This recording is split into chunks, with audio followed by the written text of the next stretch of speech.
So welcome back, friends. So in today's video we're going to talk about pants. Not just any pants, but tin pants. One of the most commonly asked questions I get whenever I wear the pants that you always see me wearing in videos is about them. What are they? Are those pants made out of leather, or are they heavy canvas? You know, what's the deal with those pants? I've never seen anything like that. Well, I'm going to tell you the story. These pants have quite an interesting history. So these pants are made by Filson, the Filson company in Seattle. And after I tell you the story about how these pants came about, I'm going to show you what they look like after exactly 1 year of use. I marked it on my calendar. I've had these for a year, and we'll break them down and I'll show you the features and to see how they hold up after 1 year worth of use. So back in the day, during the gold rush, we all know the story of the miner 49ers that came to California and the West Coast to try to make a fortune in the gold fields. And so when they showed up, the work was so taxing and difficult, and it was hard on men, it was hard on equipment, hard on clothing. The clothing that they had arrived in wasn't up to the task, especially the trousers. They were digging, they were crawling, they were mining, and their clothes were just in tatters. So two companies kind of came out of that era. One was Levi Strauss, and the other was the Filson company in Seattle. Both companies, of course, are still in business. And what the Filson company did is they took the heavy waxed canvas that was used for wall tents of those days, and it's the same stuff you can still get today. Growing up, elk hunting, that's what we had. We had the big wall tents with the same waxed cotton on it, which is almost completely waterproof. And they took this heavy canvas and they started making the very trousers that you see me wearing today, and they call them the double tin pant. The reason why they got that name is that they're so stiff that they feel like that they're made out of tin when they're brand new. You can literally take a brand new pair when they're all waxed up and right out of the box and get in them and get out and then like lean them against the wall. So I've done that before. We did that elk hunting one time when they were frozen. You just take them off and just lean them against the wall. A double tin pant. But that's kind of how that came about. The other interesting thing about that is that they're still made in Seattle, and they're still made exactly the way that they were back in the day. So with the slash pockets and one interesting fact on these is there's a little watch pocket right here. Most people that own them, they don't even know about it, but it's right underneath your belt. And if you feel in there, that would be a pocket for a place for your pocket watch. Because there weren't any wristwatches in those days, and if you were fortunate enough to have a watch, you would want to take care of it because they were very precious. And that was determined. The appendix, kind of the carry right there, was the safest place that you could put something and work and not get damaged. So I'm going to take these things off. Let's throw them up on the bench, and we'll take a look and see how they hold up, or how they've held up for the last year. Here they are, the legendary Filson tin pant, double tin pant. You can get double or single. What that means is that there's a double layer from the knee. This is the knee up to the front on the thigh. 2 layers, which for me is always necessary. All right, so as I said, 1 year old from brand new. I'll start from the top. These are wonderful pants. Now I'm going to give a disclaimer. I have recommended these pants to some of my friends, and they didn't like them very well, and I think the main reason is that they tried to wear them in the summertime. These are not to be worn in the summertime. That you will die. I mean, it's like wearing rain gear. They don't breathe. I mean, they start to breathe a little bit once you get some of the wax out of them, but man, as soon as you start hitting around 60 degrees or so, it's time for something else. So. Warning. So there you go. Genuine Filson, might as well have the best. CC Filson Company, Seattle. Now, as you guys know, I'm a huge fan of the Filson products because I have been wearing them since I got out of high school. I remember the first pair of tin pants I bought, and they were expensive back then. And back then, Filson marketed their clothing to the working guy. What it was and the hunter. Guys that hunted and worked, and loggers. A lot of loggers used these because it was a pant that was tough, especially in the Pacific Northwest where it's brushy and wet, that would keep you dry. And it was strong enough for the task. So that's what they kind of marketed to them.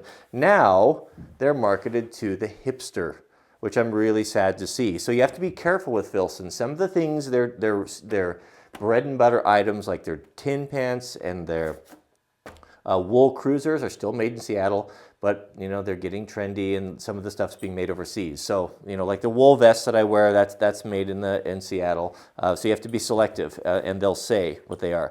So they're going to come with, you're going to wear them with suspenders. Most guys, and that's the way I wore them for a long time, and I have I've kind of suspenders with me have kind of fallen out of favor. Partially because I had a bad BMX bike accident when I was younger and broke my collarbone, or mountain bike collarbone, and it's lower on one side, so the suspender always falls off, and it bothers me. So what I ended up doing is there's little buttons in there which are similar to the Levi style buttons, and I just cut them off. So you can use that or not. I just use a belt. So, but there you go. So it's gonna be button fly. and just top-notch quality, very, very heavy duty. Look at the brass, copper. The copper, all polished from use and protected on the front, so you don't catch them on things. A lot of thought went into these pants. They really are a good, true working man's pant. Here, on the appendix, is that little secret watch pocket right there. And what I use that for is earplugs.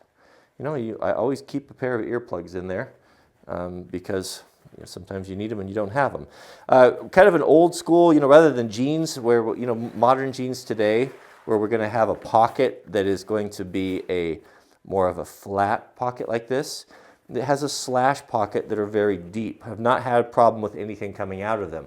The only downside of a pocket like this is you can't clip a tape measure onto it. Those of you who guys work, you know how you do that. You clip your tape on there. Do we need a prop? It does not work because of its angle. So you put it in there, and every time you bend over, it falls off. So you end up having to put it on your belt. So if that's important to you, be aware. Okay, so let's take a look at the back.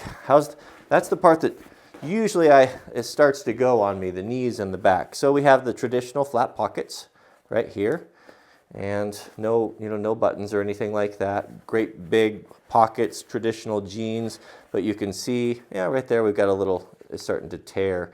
And the problem with the Filson fabric is that it is tough until you get a tear in it, and it does not have any sort of like a ripstop technology or characteristic. You can see here, it's very easily, once it starts, it's easy. I can just easily tear it without any force. So that is a kind of a problem. And if it's wet, it tears even worse. But you can see here, it's a lot of wear on these, but no problems really. And oftentimes I get right here in the crotch area, right there you can see I get wear in there because they rub together. This is really common. I see this on all my pants. And after a year, this is about what it looks like. But they're double, so you've got an extra layer in there, right? But never have I ever had any issue with seams coming apart or anything. Here's the back of the knees. Let's look at those. Sometimes those, the back of the knees look good. Both sides, I don't see any issues there. Looks pretty good. Now, one interesting thing about the tin pants is they don't come in lengths. They'll come in waist sizes that you're typically, 32, 34, 36. And if you are buying a pair, size up 2 sizes. So if you wear a 34, buy a 36. If you wear a 36, go up to a 38. Just always go up 2 sizes with these. That way, because when it's cold, you can wear a pair of smart wool, long johns, or whatever you prefer, Capeline or such. And I recommend that because when they're new, they're waxy, and you feel like you're getting waxy, like you just feel kind of all sticky. And they're much more comfortable. You seem to be better. I never wear them without long underwear. Smart wool is the best. But they're not hemmed, and they come very long. And so what you're intended to do, or what the purpose for this is you can cut them to length.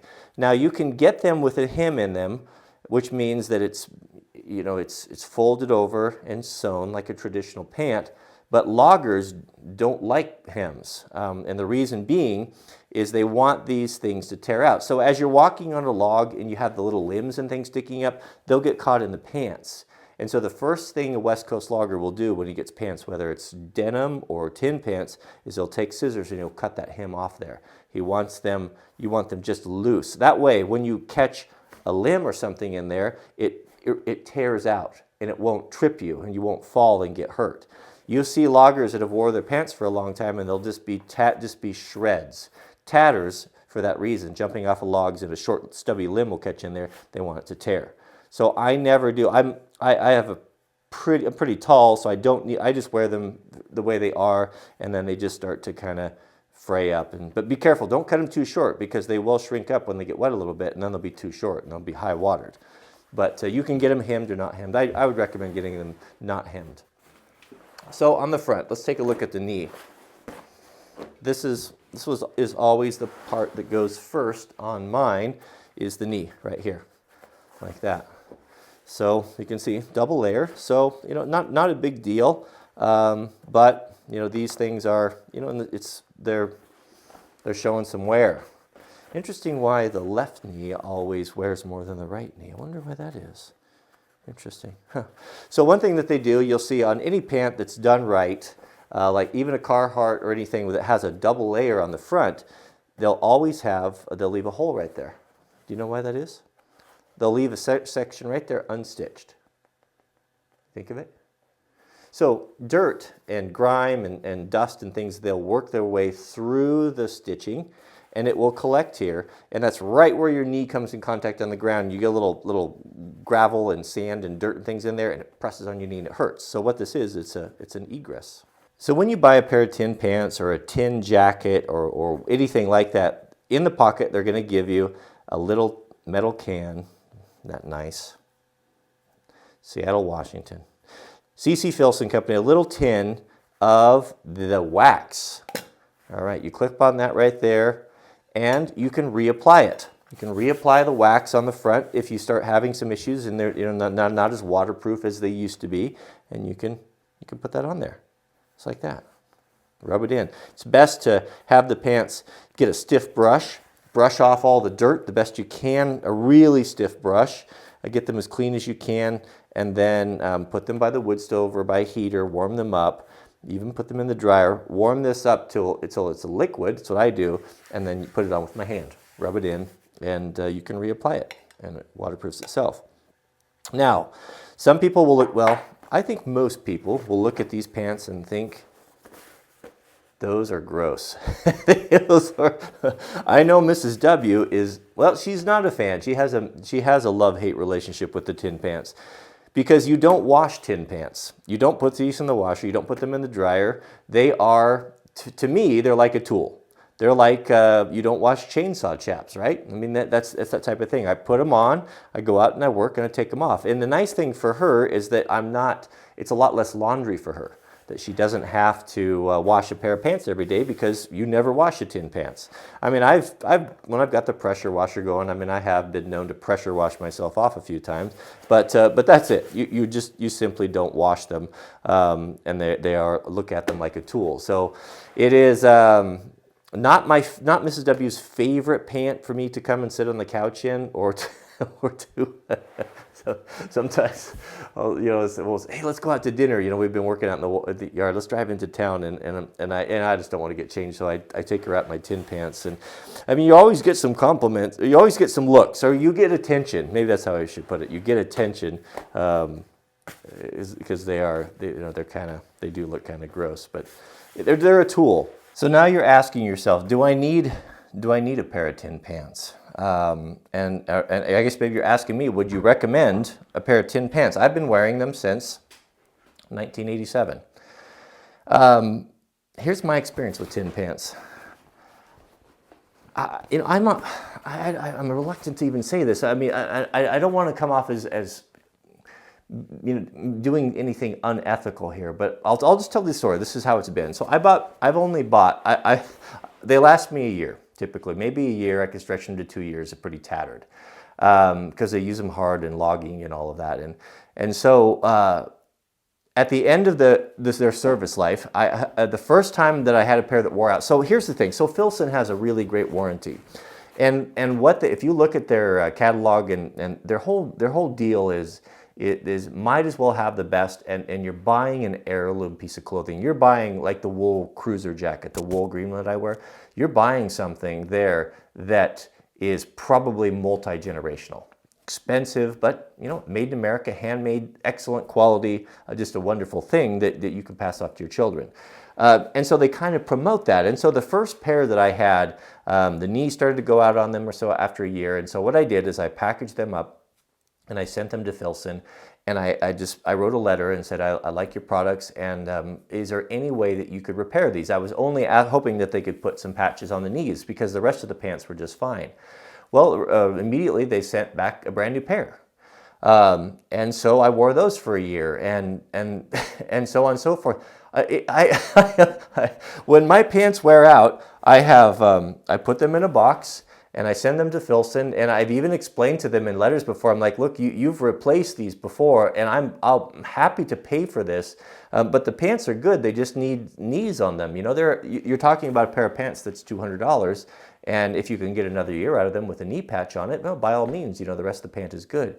And every year that I send them back, they have sent me a brand new pair. I've only purchased, I think, 2 pair from 19. If Filson hears this, they're going to cut me off. But I've only purchased, I think, two or three pairs since 1987, and I've always had, I've always had them. But I have explained to them, and I don't know if that's.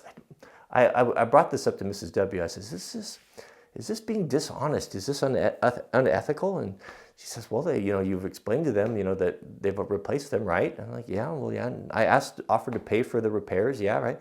They decided to. Yeah, I think the deal is the poor person at Filson, when they opened up these ganky things, they probably threw them in the fire and put the hazmat suit on, and who wants to who wants to try to deal with that? I mean, would you? No, I wouldn't either. But my hat's off to Filson for that. I guess I'll get some solace for all of the free warranty, or all of the pants that they've given me, for all of the hundreds and thousands of pairs of pants or clothing and articles I've sold for them, because I featured their stuff in the video. So, and I'm just a big fan.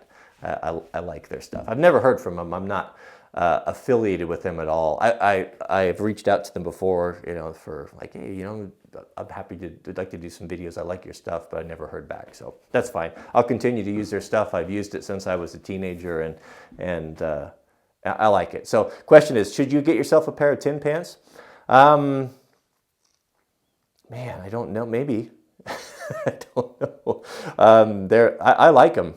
They just, what I've always worn, and it's, to me, when I put them on, it just feels like it's time to go to work. It's time to get stuff done. It's manly clothing. It's USA made clothing. It fits me well. It's what I've always worn, and for me, that's my thing. That's just my thing. So if you want a pair of hard wearing pants, and if you're more of a weekend type of guy, and you're not going to be hardcore on them, you can probably get many, many years out of these pants. But if you've had the same experience I have with their wonderful warranty, maybe you only have to buy one pair. So when you look at it that way, that $200 for a pair of double tin pants isn't too bad. So that is the story and the review of the Filson double tin. And thanks for watching, and we'll see you guys on the next video.